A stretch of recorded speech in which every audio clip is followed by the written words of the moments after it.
Maryland expands its contact tracing operation to reduce the spread of COVID-19. Mila Simbulan, Swarthmore, Pennsylvania.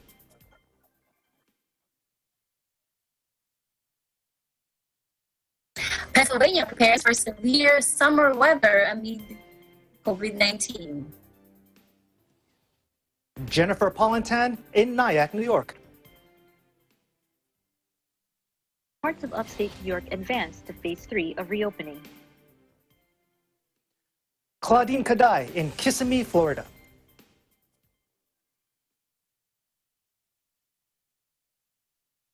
Florida Governor Ron DeSantis announces return to on-campus learning in fall 2020. Don Omar Cuevas in Little Rock, Arkansas reports about the decrease in consumer spending and loss of jobs in Arkansas, according to the Economic Recovery Task Force. Mylene Cusho in North Hills, California. Los Angeles County to enter stage 3 of California's Resilience Roadmap. Plus, Joanne Soriano, our New York bureau chief, tells us about a drive-in festival coming to the Yankee Stadium parking lot this summer. But first, an overview of how the world looks now. According to the Coronavirus Resource Center of Johns Hopkins University in Medicine, as of 4 p.m. Eastern Time Thursday, June 11, 2020, the number of cases of COVID-19 reported worldwide is now more than 7,400,000. This includes more than 2 million in the US, more than 98,000 in Canada, and more than 7,000 in Australia. Sadly, this virus has claimed more than 418,000 lives worldwide. This number includes more than 113,000 deaths in the US, more than 7,000 in Canada, and 102 in Australia. Our coverage begins now. In Australia, Victoria's state of emergency has been extended. Eagle News correspondent Dwight Bololoy reports. Thank you, Alan. According to the Department of Health and Human Services, as of 11th of June 2020, the total number of COVID-19 cases here in Victoria, Australia is now 1,699 cases, an increase of 8 new cases since 10th of June. 6 people are currently admitted in the hospital, with 1 person in ICU. 19 deaths and 1,621 people have now recovered. The Victoria state of emergency has been extended until 11:59 p.m. of June 21, 2020, with restrictions being eased a couple weeks ago. Current restrictions include up to 20 customers in an enclosed space for restaurants, cafes, and other hospitality businesses for dine-in services, with 1 customer per 4 square meter restrictions, and they are required to request contact details such as the first name and phone number of every customer to assist in rapid contact tracing. Social gatherings of 20 people are only allowed at home, including members of that household. Retail services may continue to operate given that they are following the 4 square meter rule and the 1.5 meters social distancing, with personal care services such as salons and massage parlors are now open up to 20 people in an enclosed space. Places of worship are now open for up to 20 people only, given that they are following the social distancing inside their places of worship. 20 people can now also attend weddings, and 50 people can attend a funeral. People can now also stay at tourist accommodations such as caravan parks and camping grounds, given that there are no shared facilities such as kitchens or bathrooms. Australian citizens and permanent residents are still restricted to travel overseas. Primary schools and high school students are all back now at school, whilst university, colleges, and TAFE students should still continue to learn from home while others are still working from home. This is Dwight Aberpalaloy for Eagle News International, and we live in interesting times. Back to you, Alan.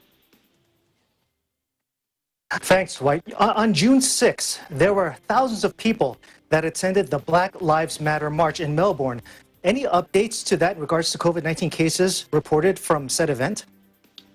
Yes, there was one case that was detected through testing and may have possibly been infected while attending the Black Lives March. And the Department of Health and Human Services is actually closely undertaking contact tracing whoever came in contact with the said person who was infected and may be required to self-isolate for 14 days. Whoever attended that march is urged to be vigilant about their health. If they have developing symptoms, they must stay isolated at home and get tested if it is urgent, but it is only encouraged and not required to do so. Dwight, what is the physical distancing measure where you are at? How far apart should people be? Basically, for example, in shopping centers or malls, there are markings allocated within the shopping centers so that people are actually making that social distancing, and like facilities or even premises are actually really following or adhering to the restricted rules of the government. And you know what I always love hearing from just about everybody in the world, your units of measurement. If I, coming from America, came over and visited you and you started mentioning things in meters, because I heard you mention meters in your report, and I just gave you a quizzical, how long is that, how big is that in feet? Do you get that often when like Americans come to Australia and you tell them meters and they just give you a question mark look on their face?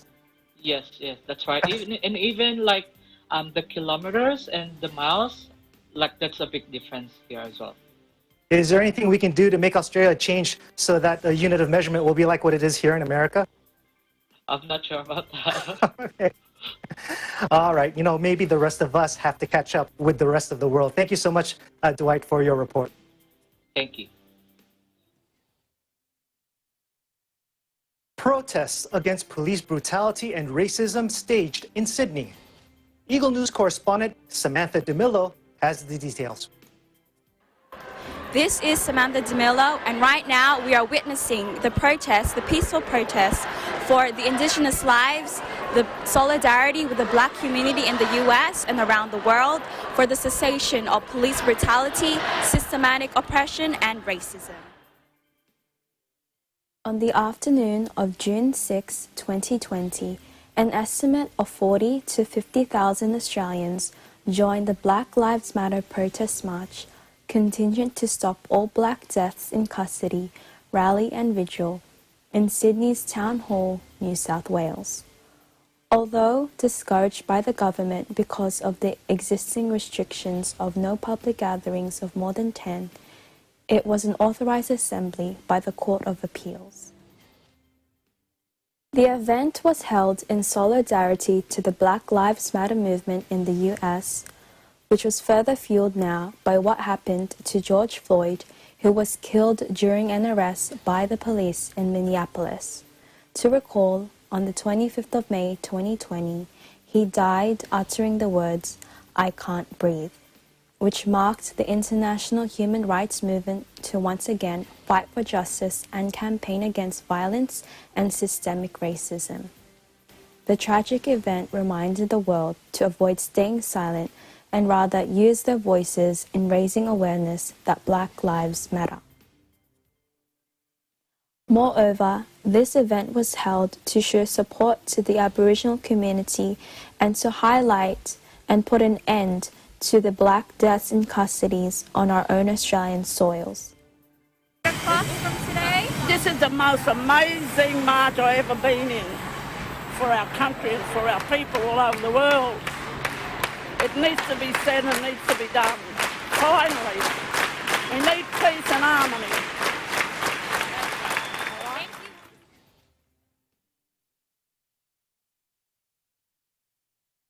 As protesters marched through the city, they chanted, "Whose lives matter? Black lives matter. George Floyd. Always was, always will be, Aboriginal land. No justice, no peace, no racist police," whilst holding signs with writings to express their passion, They also held Aboriginal flags, and a number of speeches were spoken to the audience, as well as Indigenous instruments being played. In honor of their cause, they knelt down on their knees with their fists raised up high. For the protection against COVID-19, majority of the protesters were wearing masks, as well as handing them out for anyone that needed them. Australia is known as a lucky country and a multicultural country. During the 1950s, international moral outrage was growing globally due to the mistreatment and inhumane acts of the black populations, including Australia. Since the European invasion of Australia in 1788, Aboriginal people have had their own history of oppression, incarceration, and slavery for more than 200 years. Several grassroots of Indigenous organizations were established to the growing sense of urgency for national action to advocate against discrimination and campaign constitutional change. The march significantly plays a role on the Aboriginal and Torres Strait Islander people, as it is a way to highlight and emphasize the ongoing mistreatment and injustices still experienced to this day. Reporting from Sydney, Australia, this is Samantha DeMillo. We live in interesting times. One of the demonstrators mentioned the words peace and harmony, and we're very happy to see that this protest was indeed peaceful. Thank you for that report, Samantha. When we come back, live updates from our Eagle News correspondents across the U.S.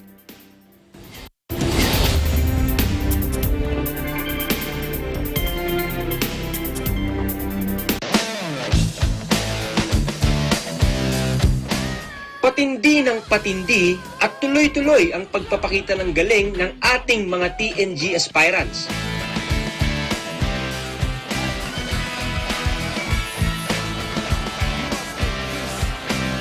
Abangan ng kanilang performances sa pinakamalaking talent competition sa buong bansa, Tagisan ng Galing.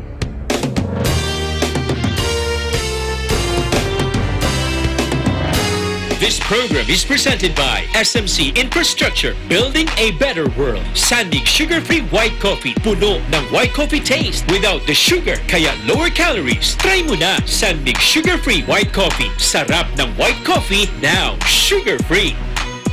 Vetaproof Nutrichance, the only premium dog food with active boost for optimum energy and prebiotics that help strengthen immunity. Just like Catherine Bernardo, gawing listo, ganado ang fur babies niyo. Listo ganado sa Nutrichance. Magnolia Chicken Templados, delicious, ready to cook and freshly marinated daily. Pure Foods Lunch and Meat, pure sarap for every family. Star Chunky Cheese Corned Beef, ang cheesy ng corned beef mo. Walang duda, kids can tell na #1 ang Pure Foods Tender Juicy. Ang tender, ang juicy, ang sarap. Co-presented by Cooper, expert in air conditioning and electromechanical. Also engaged in structural, electrical, fire protection, plumbing, and sanitary services. Cooper, your ultimate MEPS and air conditioning solutions. Unlad Incorporated International, fight against global poverty. New San Jose Builders Incorporated. Canrib Corporation, your ventilation and air conditioning specialist. Vita Herbs Philippines Green Coffee, masarap, mabango, at healthy pa. Puerto Rico Resort and Convention Center, Cabiao, Nueva Ecija. I love Puerto Rico. In participation with Rain or Shine Elastomeric Waterproofing Paint, Matinco. R Square Variables Incorporated, Compizel Enterprises, Saisho International Trading Corporation, DN Steel, IMAC UPB Roof Corporation. Hey, Gretchen Ho here, and I'm a white coffee lover. Creamy kasi, and very yummy. Pero mas masarap kung hindi nakaka-guilty. Check my new discovery, Sandmade Sugar-Free White Coffee. Puno ng white coffee taste without the sugar, kaya lower calories. Try mo na! Sandmade Sugar-Free White Coffee. Sarap ng white coffee, now sugar-free.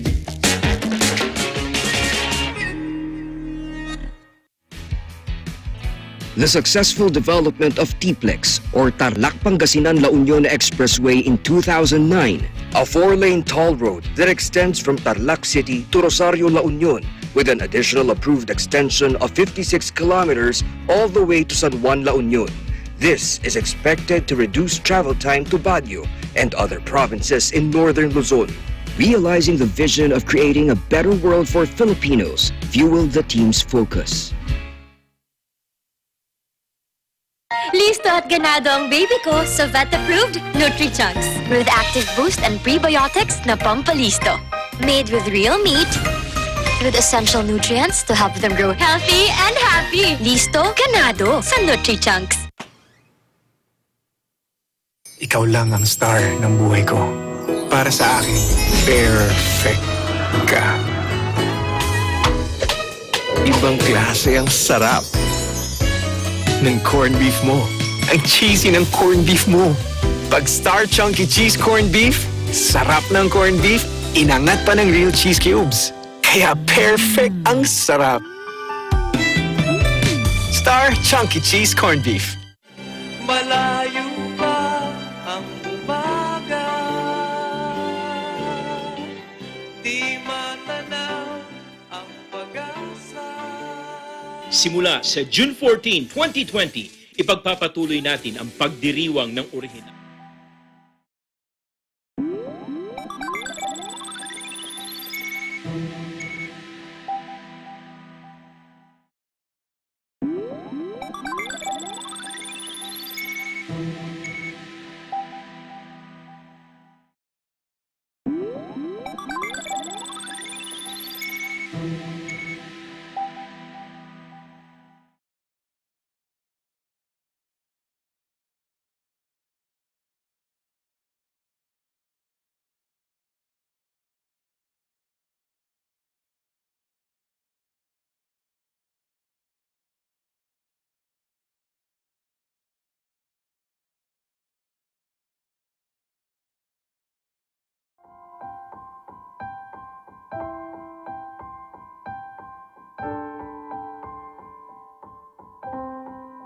Mga kababayan, naharap na naman po tayo sa mabigat na pagsubok na ito. Ito yung COVID-19. I hope everyone's okay. I hope everyone's safe. Nandito po kami para hikayatin pa po kayo na maging matibay. Mas maging matatag po tayo and just stay positive po sa lahat po ng nangyayari ngayon. Mga mahal kong kababayan, lampasan po natin, pagtagumpayan po natin ang pagsubok na ito. Stay strong sa panahon po na to. Huwag tayong mawawalan ng pag-asa. At inihikayat din po namin kayo na sana makinig po tayo sa ating gobyerno. Sumunod muna tayo sa gobyerno dahil yun yung pinakamainam na paraan para hindi na lumagana pa yung virus. Let's all stay at home.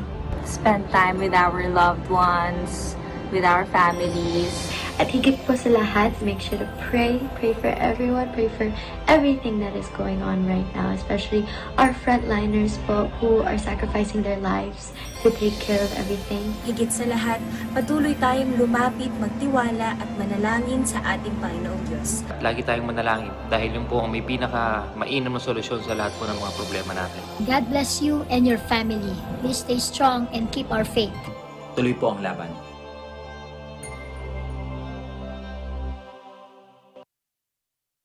Hello, my name is Robin, and I'm 5 years old. My mom and dad said many people are getting sick. That is why we have to stay at home. That is why I cannot go to school.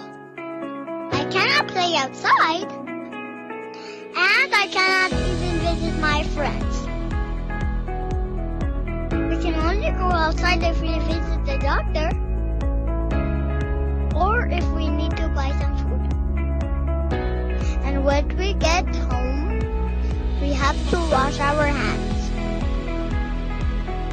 While I'm at home, I do my homework, clean up my toys, help cooking our food, and help my parents with their work. Please stay home so we can all play together again. Bye!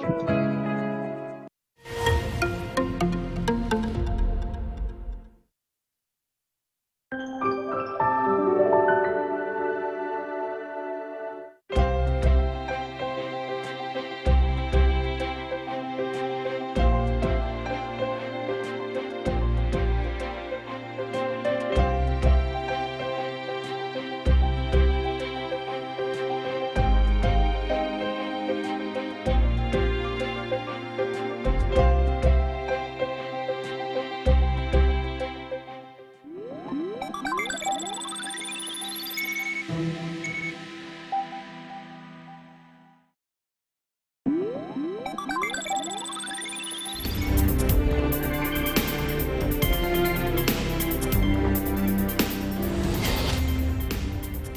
watching Eagle News.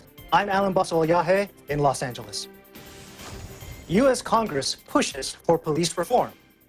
And Press Secretary McEnany shares updates on the latest coronavirus task force briefing. In Washington, we have Eagle News correspondent Aimelin Ramos.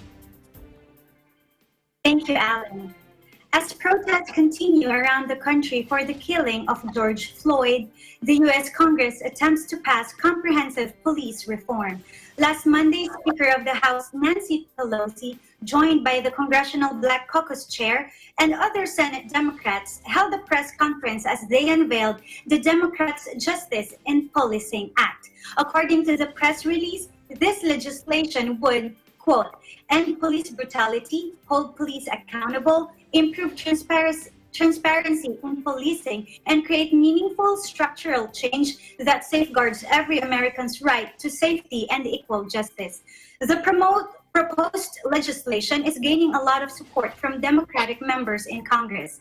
House Republicans are delaying legislation because they possibly would want to propose their own proposal, as reported by TheHill.com. Also from TheHill.com, White House Press Secretary Kayleigh McEnany said that President Trump could issue an executive order for police reform in response and possibly due to political pressure. Please take a look. The president has spent the last 10 days quietly and diligently working on proposals to address the issues that the protesters have raised across the country, legitimate issues.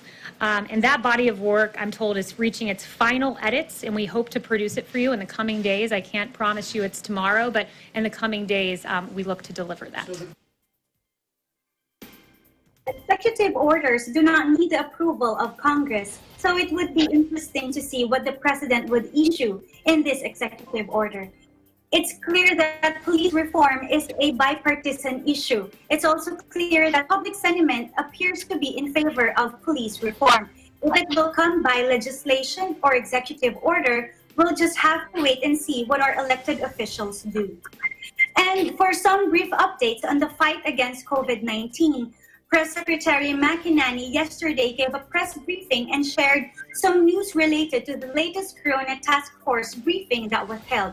She mentioned that there were very strong studies in the journal, Nature, and in Europe that suggested that the efforts of the president and the American people prevented over 3 million deaths, and that another study suggested that shutdown efforts prevented 50 million additional coronavirus cases.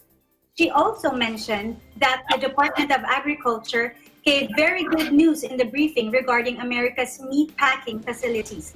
If you remember, they reported that the president issued an executive order to keep the meat packing facilities open. McEnany said, quote, so we took action. The coronavirus task force took action.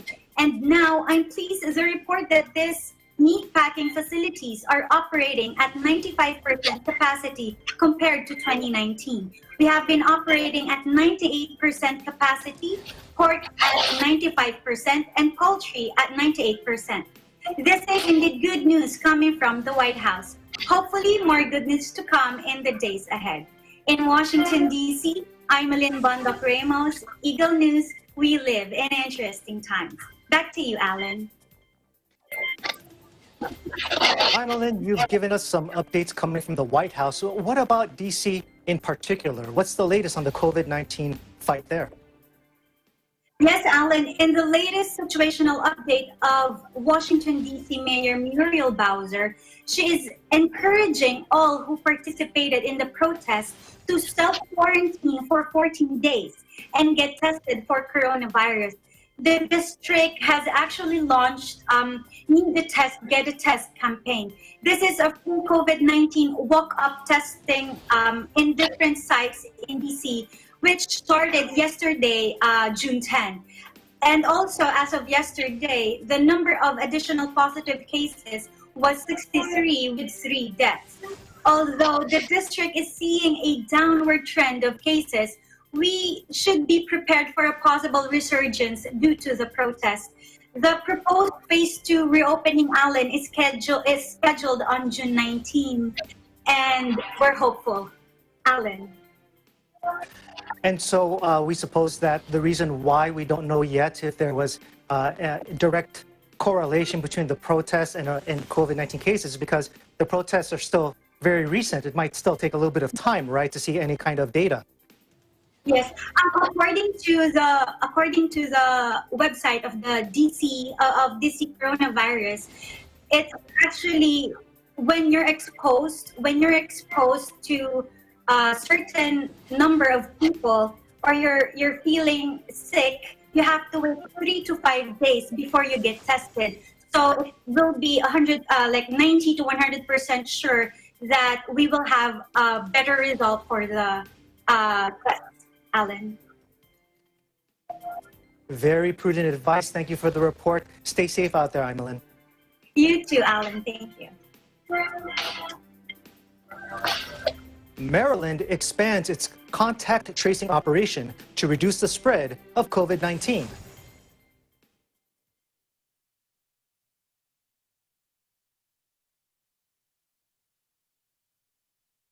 Thank you, Alan. Anti-COVID or Maryland COVID. This is what Marylanders may read from their caller ID when their phone rings in the coming days. This after Maryland expanded its contact tracing operation to reduce the spread of the virus. The statewide effort saw the Maryland Department of Health at the forefront of an outreach program to educate the residents on the importance of contact tracing. Educational videos, public service announcements, and other outreach tools were used not only to create public awareness on how contact tracing works, but also to have people's trust and cooperation to work with local health officials to contain the virus. Now, with more than 1,400 case investigators to cover all 24 jurisdictions across the state, local health officials expect to track 1,000 positive cases and 10,000 contacts daily. To effectively reach out to Marylanders, the state entered into a contract with National Opinion Research Center, the oldest and largest university-based research firm in the country, to hire and train investigators. COVID-Link, a state-of-the-art data management platform, was also developed through the partnership of the Maryland Department of Information Technology and Maryland Department of Health with local officials to facilitate contact tracing. Here's how it works. A case investigator, upon notice from a local health official that a person has tested positive for COVID-19, reaches out to that infected person within 24 hours to collect information on symptoms and contact history. The case investigator then calls those who have been in close contact with the person infected and gives them advice on monitoring their symptoms and on isolation for at least 2 weeks. The information collected are protected by privacy laws, and investigators do not disclose the name of the person infected, nor do they ask for any information not related to COVID-19. Recognizing the important role of Marylanders in contact tracing, Governor Larry Hogan said that this is an all-hands-on-deck effort to help local health officials follow the trail of those who have been exposed to the virus and isolate them. Health officials are hopeful that Maryland residents will pick up the phone when they receive the call and will give truthful answers that will lead to an effective tracing investigation. Along with ramped-up testing capacity, sufficient PPEs, and hospital preparedness, contact tracing is one of the building blocks in Maryland's roadmap to recovery. In Waldorf, Maryland, Chai Masagka, Eagle News, we live in interesting times. Back to you, Alan. Chai, now that Maryland is joining other states in reopening stage by stage, how do you think people there will respond to the contact tracing operation, because you're a Marylander yourself? Yes, Alan. I think after the statewide campaign of the Maryland Department of Health, to inform the public on the importance of contact tracing and how it works, I think Marylanders now are more open and confident to answer questions on their whereabouts, on their contact history with whom they have interacted recently, because they know these questions being asked of them are legitimate, and these are part of the state's effort to slow the spread of the virus. So I think Marylanders will respond in a positive way and will be more cooperative in helping our local health officials. Alan. That's Chima Sagka in Waldorf. Thank you so much for your report.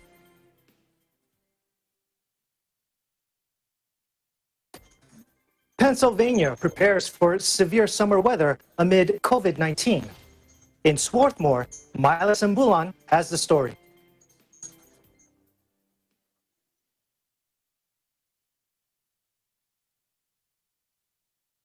Thanks, Alan. Summertime here in Pennsylvania and the current administration under Governor Tom Wolf is making the public aware on what we should prepare when severe weather that comes with water during this pandemic. Let's hear it from FEMA Executive Deputy Director Jeff Thomas. As you may know, the 2020 Atlantic hurricane season started on June 1st and runs through the end of November. The National Oceanic and Atmospheric Administration Hurricane Seasonal Outlook for this year was released late last month and predicts a 60% chance of an above-average season. An average season would bring us about 12 named storms here in Pennsylvania with 3 major hurricanes. The prediction for this year is 13 to 19 storms, which as many as 6 of those categorized as major hurricanes. Regardless of how many storms form in the Atlantic, we all know too well that it only takes one to cause significant issues for us in Pennsylvania.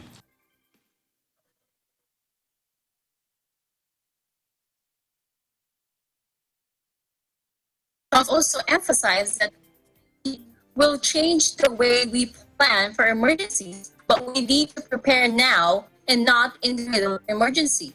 One of the issues he emphasized is to purchase flood insurance. Regular homeowners insurance does not include flood insurance. Just an inch of water in your home caused by flooding will cost the homeowner about $25,000 worth of repairs. He also mentioned that flood insurance can be purchased wherever you live, and not only for those who live in federally designed flood zones, which is a misconception to many. What are some other ways to be prepared in times of severe weather? Here's Department of Health Deputy Secretary for Health, Preparedness and Community Protection, Ray Barishansky. Summer is a time when many people spend time outdoors. However, summer also brings extreme weather. In Pennsylvania, as Jeff mentioned, we experience extreme heat and dangerous storms that sometimes bring flash flooding, river flooding, lightning, damaging winds, and even potentially tornadoes. Even as we speak, emergency managers, public health professionals, as well as state, county, and local officials are taking measures to reduce the possible spread of COVID-19 among people who seek safety in a disaster. You can be preparing for a severe weather incident as well by knowing where to shelter if you do not typically shelter at home, following guidance on when as well as where to shelter, staying informed with weather alerts through cell phone alerts, NOAA weather radios, or even Twitter alerts, and preparing an emergency kit with personal items you may need in an emergency. A little bit more about these emergency kits. They should be stocked with essential items. There should be food and water for at least 3 days. It's important to include necessary medications and a first aid kit. It should also include specialized items as needed, including baby supplies and even pet food. And it's recommended that emergency kits should be updated with COVID-19 protective supplies, such as masks, hand sanitizer, and even potentially medication. It's important to remember that any actions to protect yourself from immediate threats to life safety must take priority, such as sheltering during severe weather. However, whenever possible, all COVID-19 protective action guidance should be followed as long as it doesn't slow response or cause greater harm.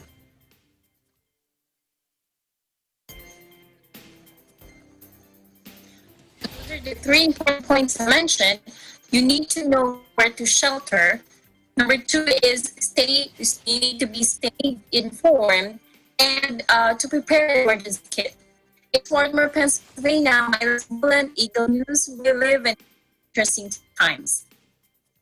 Back to you, Alan. So, Mila, why do you think that it's important to be ready in times of severe weather, especially during this pandemic?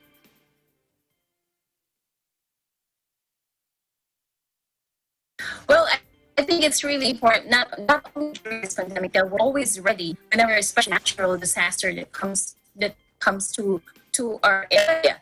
And it's good that the government of Pennsylvania has been not only for Pennsylvania, but for us all. To always be prepared whenever there is a natural disaster. It's just that this pandemic is in addition to whatever we need to prepare. Actually, Alan, me and my family were cold peppers. We've been preparing. We're always buy things to prepare in case there's something happening, like end of the world or all these natural disasters. Then I wanted to show you what we have. Just for this, and we have this. I have this container, and I have for emergency evacuation, and this is placed in our garage. So in case there's an emergency, we know where to get it. And the things I have in here are, remember the Ebola virus when it first started, when there was an outbreak? I think it was 2018. We already purchased an N95 mask. So we already prepared actually for this type of pandemic. So I already have this mask, and I even have, those Tyvek suits that they're wearing at hospital. What else? I also have this little raincoat in here in case there's a storm. Even have this, they call it lifesaver. In case there's water contamination, you can use this on even those contaminated waters. It will filter it. You just need to pump it. You don't need any electricity for it. You just need to pump it, and it will give you filtered water. I have lamps that you use batteries for it, because in case there's no electricity, you have to be prepared for it as well. And what else? I also have we also have those pocket the power banks that right now. We also have those. I even have a solar powered one, and this is something I don't know if it's still going to work with the new televisions that we got this day.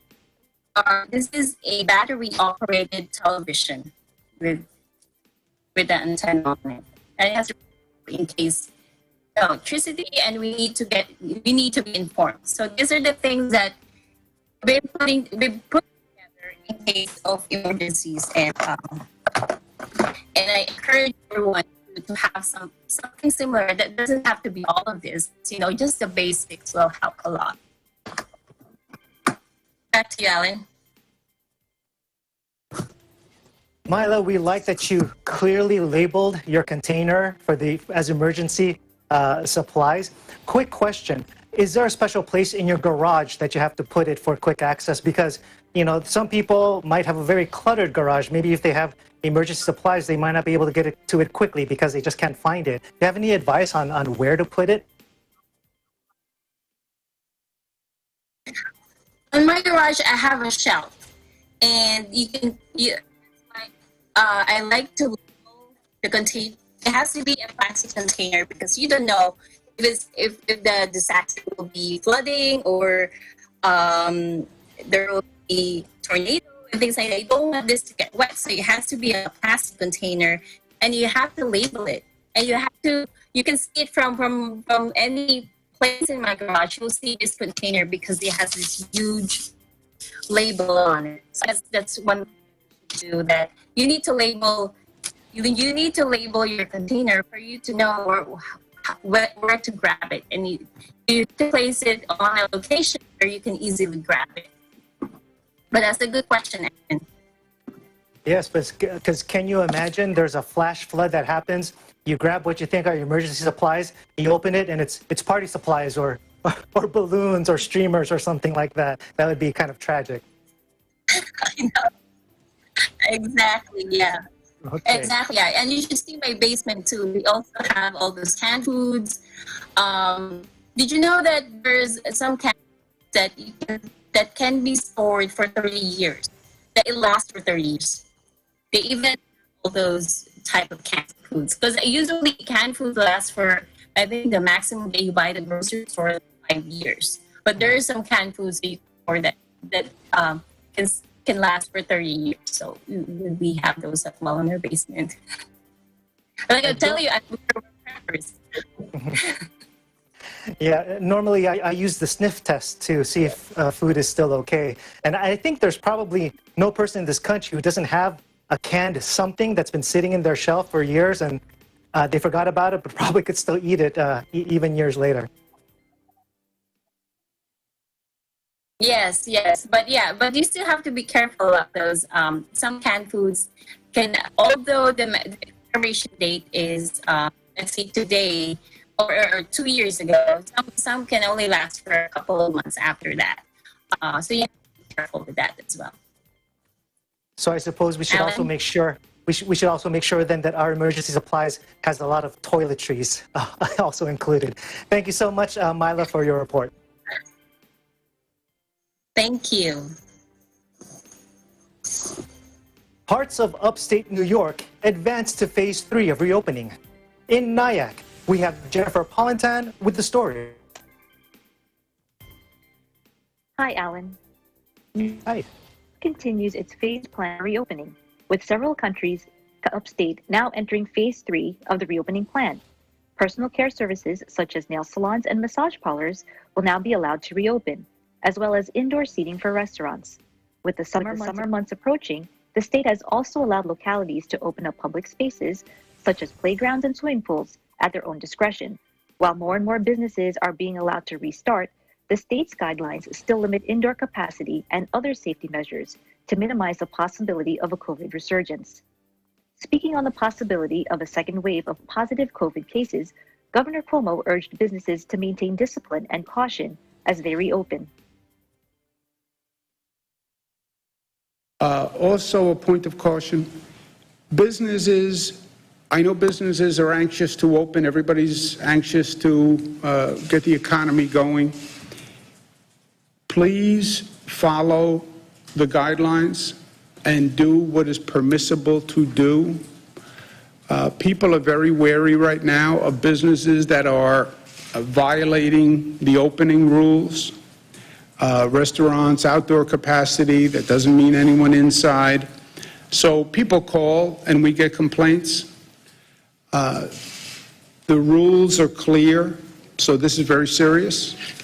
And short-term gain isn't worth long-term pain. The governor also took a moment to praise and thank New Yorkers for maintaining discipline and having consideration for their fellow neighbors by continuing to follow social distancing guidelines, even as the state has now reached its 103rd day of fighting the pandemic. He attributed the success of the state's fight against the virus to them. We are the exception, and an outrageous exception. We, so far, have the exact opposite phenomenon. We reopen, the number continues to go down. We reopen, the number continues to go down. How can that be?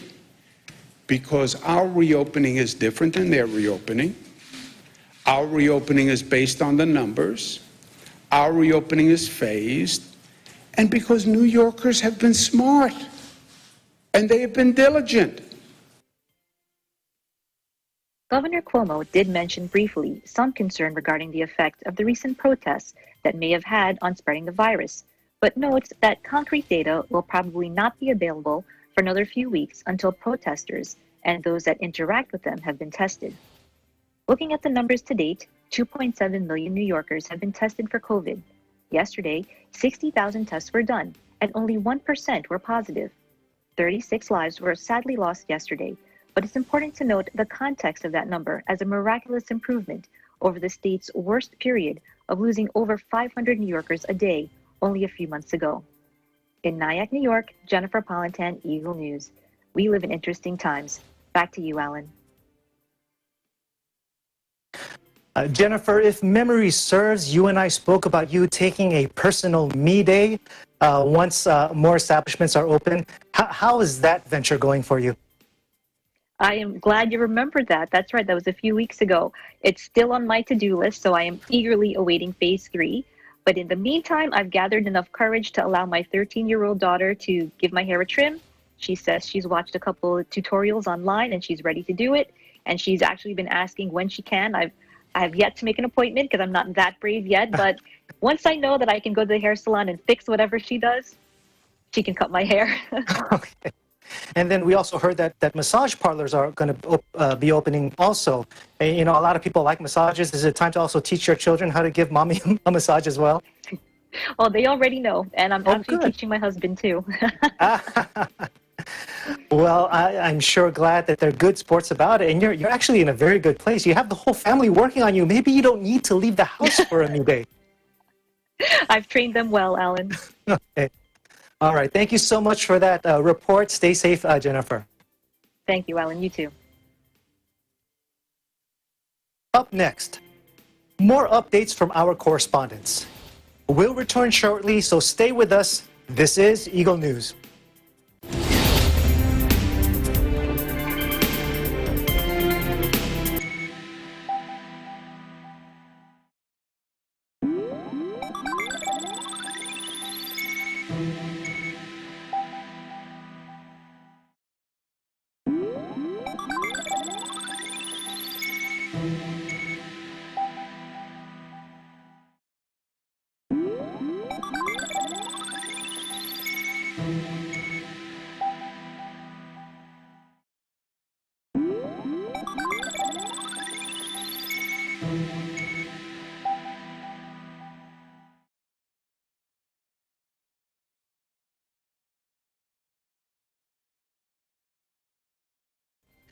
Florida Governor Ron DeSantis announces return to on-campus learning in the fall of 2020. In Kissimmee, Claudine Kadai with the details. Thanks, Alan. These positive COVID-19 cases in Florida total to more than 667,000. At least 1,300 new cases have surfaced since its reopening on May 18th. And other newly reopened states have also reported a higher number of cases, which begs the question of a second wave of the pandemic.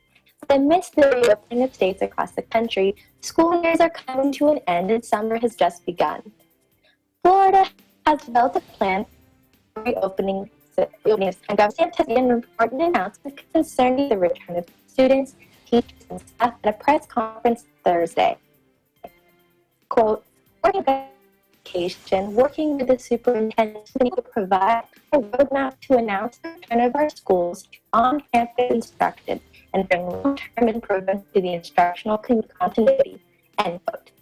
This is possible in part with the use of the CARES Act, the Coronavirus Aid, Relief, and Economic Security Act, signed into law on March 27th, is assistance for states consisting of more than $2 billion going to support emergency education funds of institutions of education all throughout Florida. DeSantis also addresses the possible achievement gap produced from distance learning, more specifically getting students, especially in grades K through 5, back on track with working with teachers to improve reading proficiency all over the state. Funds will also be used in making ACT and SAT testing for students of the 2020-2021 school year free.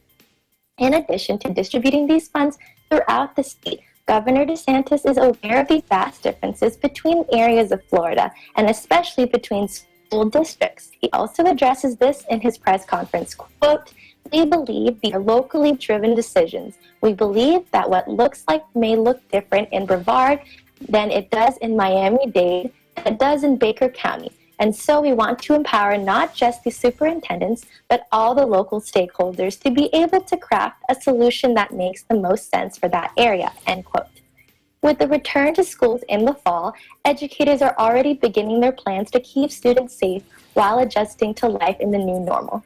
From Kissimmee, Florida, I'm Claudine Kadai, Eagle News. We live in interesting times. Back to you, Alan. Claudine, well, given that you're a college student yourself, how do you feel about schools opening at full capacity in the fall?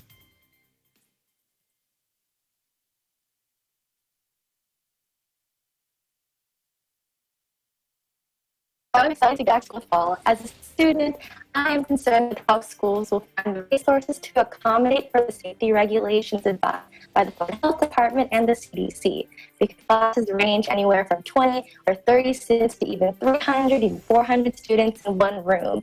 At the moment, they aren't releasing what classes are on campus until July at UCF, and they're filling at 30% capacity.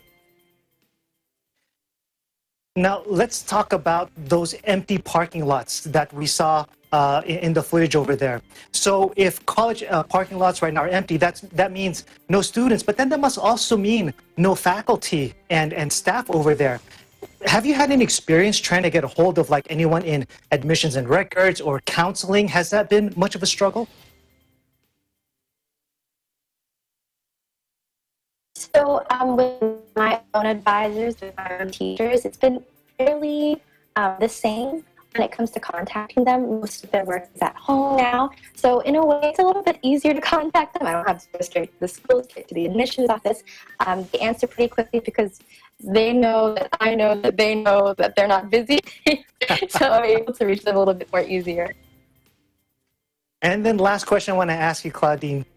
Are you the type of student that's able to do online distance learning and not get easily distracted? Or if you do get distracted, you mind sharing with us what you do when you're supposed to actually be studying? So, not to self-incriminate myself, it is a problem, it is an issue for me when it comes at first to learning at home. Just focusing on my computer because there are so many ways to get distracted with the multiple tabs I can have open, to the many shows that are coming back to Netflix and to streaming services. But I found a way to kind of resolve that issue, and that's just taking not constant breaks when I need them. So sometimes when I feel overwhelmed, I'll step away from the computer, find a relaxing area in my home, like my bed, and take a little nap, maybe de-stress by scrolling through social media. I found a way around it. Well, Claudine, we wouldn't be surprised if they start teaching classes about how to be more alert and effective in classes while they're learning online. Thank you so much for that report.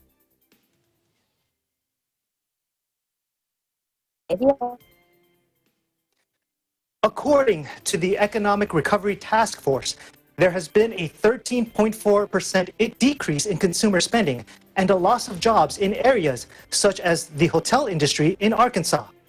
Don Omar Cuevas in Little Rock has the report. Thanks for having me.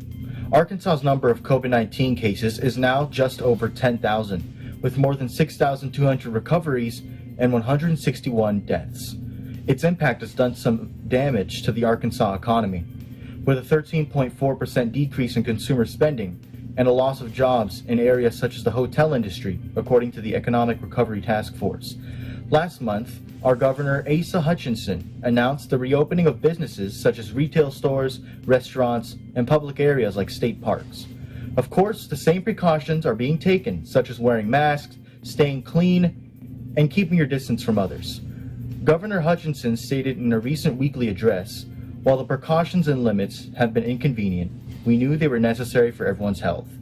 These precautions have definitely helped as well, as the governor also stated that Arkansas's illness and death rates are some of the lowest in the country. However, in the past week, the governor has shifted his attention to the current public movement demanding justice for the late George Floyd.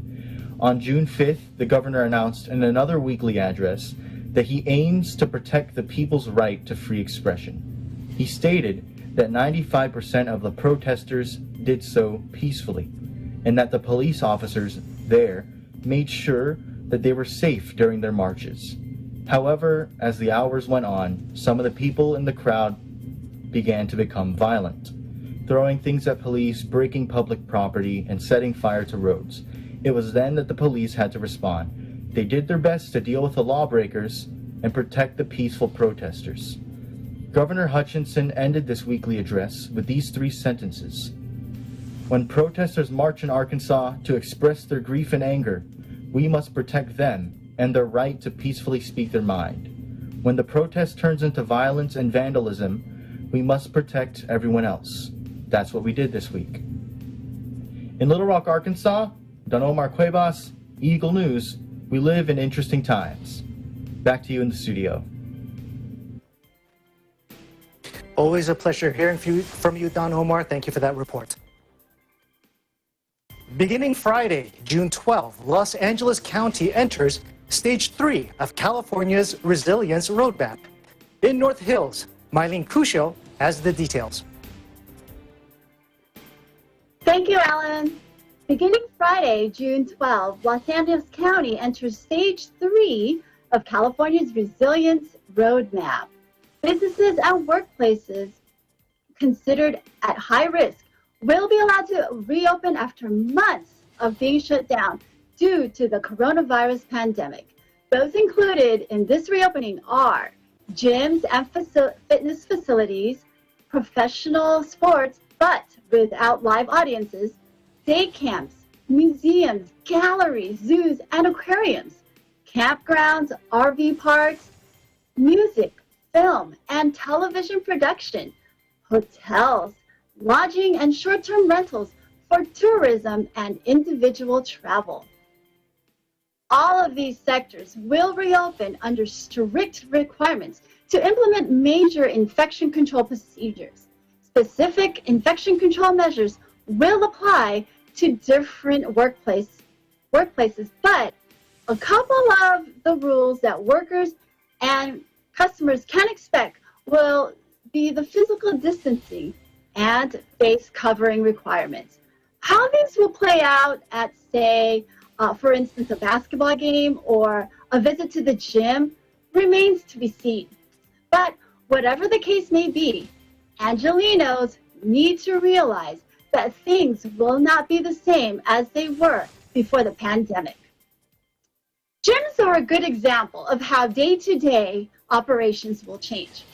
Under the reopening guidelines, both employees and gym members must be checked for symptoms. Cloth face coverings, too, must be worn by everyone entering and leaving the gym. For instance, there's a recommendation to wear face coverings when entering and leaving the gym. And for the face coverings, you have to wear them while you're exercising, which in itself brings obvious questions. Physical distancing must still be observed, which includes personal trainers keeping 6 feet distance from clients, and once again, all the while wearing face covering. There will be a reduction of how many people can be in a gym or in a training class, and so the likelihood of members will have to schedule their visits to the gym. Disinfecting wipes must be made available and must be used to clean every piece of equipment you use before and after you use it. An alternative to this is that tags must be used to clean a piece of equipment. Tags must be used to identify that staff should clean that particular equipment. And when it comes to saunas, steam rooms, and hot tubs, forget about it. That won't happen. They will still remain closed And as usual, if someone isn't feeling well, please stay home. For the other sectors that are reopening, there are even more regulations that need to be kept in mind. So for a complete list, please visit the county's COVID-19 website.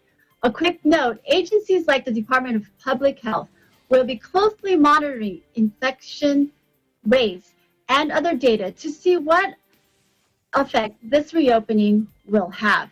And if there's a spike in coronavirus cases, they can recommend to limit more establishments from opening or even close down the ones that have reopened for stage 3. In Los Angeles County, the number of new cases increased with 1,857 newly reported cases and 46 new deaths. The total number of confirmed cases in the county is 68,875 with 2,813 deaths as announced today by the Los Angeles Public Health Department. Meanwhile, the state of California currently has a total of 139,281 confirmed COVID-19 cases and 4,881 deaths as recorded by the California Department of Public Health. In North Hills, California, Mylene Cusio, Eagle News. We live in interesting times. Back to you, Alan. Mylene, this news of the stage 3 reopening, it's certainly encouraging, but at the same time highlights some of the challenges that everyone will have to adapt to. Yes, it will be an adjustment for sure. Take face coverings. Wearing one for a long period of time isn't at all enjoyable. One of my colleagues recently had to proctor an exam for testers in a room observing physical distancing, of course. But let me tell you, it was a 3-hour test, and he said having to constantly breathe in his own recirculated breath was very uncomfortable, and reading from a script was not pleasant. Let me tell you, my husband and I, we go hiking in the morning. We wear a mask, but under our chin. It's only when we come across other hikers do we actually put it over our nose and mouth, because it's uncomfortable again, and it cuts off your oxygen intake. So let's see how it goes for people working out at the gym, if they'll be able to keep a face covering on while breathing hard. I'll let you know when I go to the gym. I'll let you know how it turns out. Right, but wearing face masks at the gym, that's still just a recommendation though, right? Because I can't imagine them using it all the time when they're working out. Yes, that's correct. It's only a recommendation.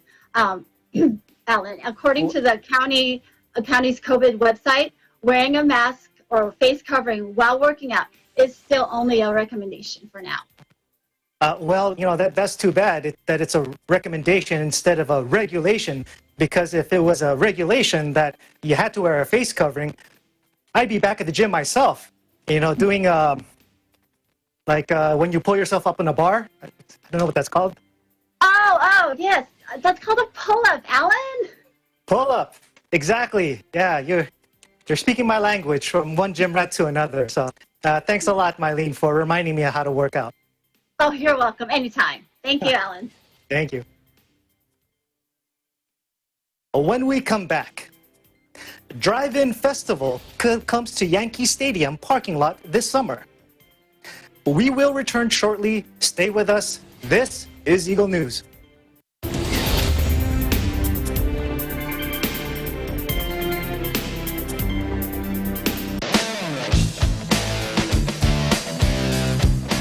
Patindi ng patindi at tuloy-tuloy ang pagpapakita ng galing ng ating mga TNG aspirants.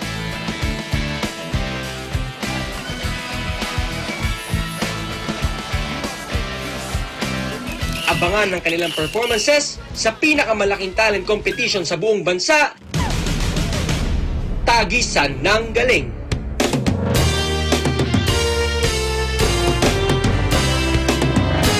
This program is presented by SMC Infrastructure, building a better world. Sandig sugar-free white coffee, puno ng white coffee taste without the sugar, kaya lower calories. Try mo na Sandig sugar-free white coffee. Sarap ng white coffee, now sugar-free.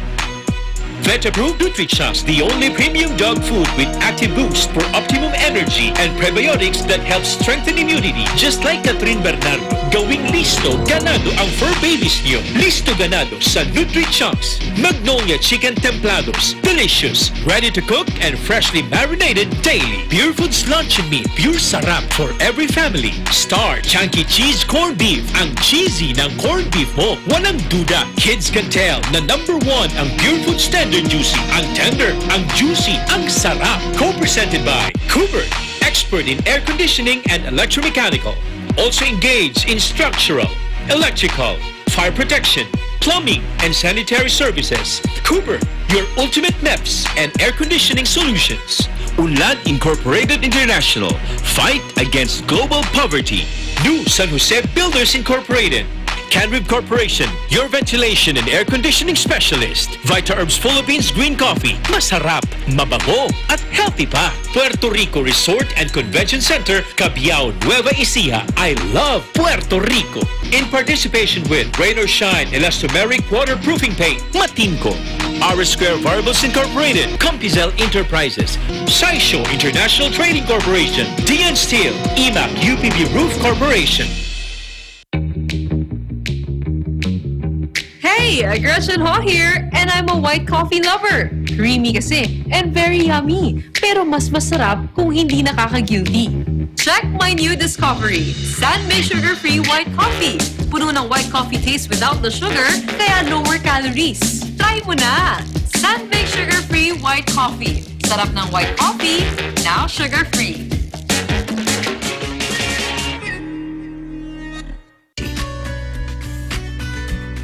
Star Tollway is a 41.9-kilometer highway that stretches out from Santo Tomas, Batangas all the way to Batangas City.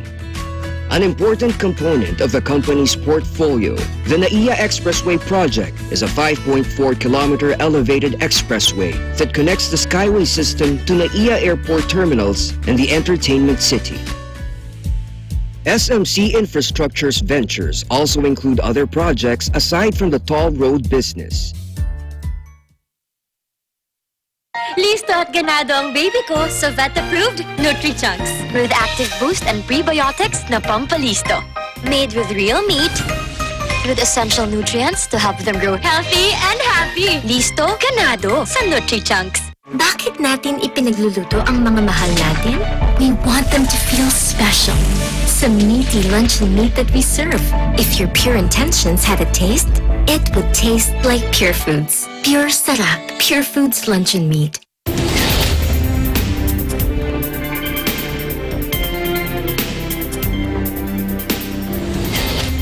Welcome back.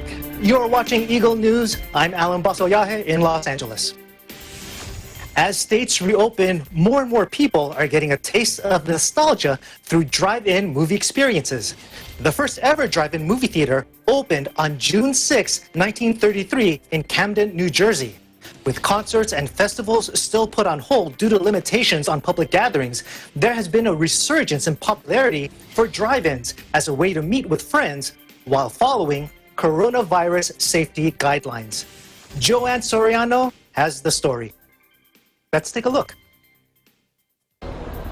At a time when people are looking to come together, a drive-in festival is coming to the parking lot of Yankee Stadium in hopes of bringing people together in a fun, relaxing, and safe way. I spoke with Marco Shalma, the founder of the Uptown Drive-In Experience. So Marco, can you tell me how you came up with this idea to have the drive-in and at Yankee Stadium, no less? It's in a parking lot near Yankee Stadium, one of the larger parking lots over there. The idea came about in late March, right after we start, New York starts shutting down according to the governor's instruction. And I think like the first week when we realized that the rest of our events for the year, we had 120 events planned for this year, and we realized those are being canceled. And the concept of like driving came about from, we had a conversation about the fact that we think that only for the rest of the year, we can only do under 500 people events. Because the way that Governor's Cuomo just closed down the city was like, no more than 500, 50, 10, and 0. We figured that's going to go back up in the reopening, but we thought it's going to stay under 500. Then the question came in the team, can 500 people be 500 cars? Why bring a drive-in to New York City? It's funny because I wasn't born in this country and I moved in about 15 years ago. But growing up, just looking at what I've seen through movies and TV shows about Americana, Yankee Stadium, driving, baseball, all that kind of stuff. There's elements that I kind of grew up on. We don't have a driving over here. I wish we could. And once this kind of opportunity came about, it was perfect because I felt like even for a short while, even just for one summer, we can create a cool driving experience right by between Yankee Stadium and the Harlem River.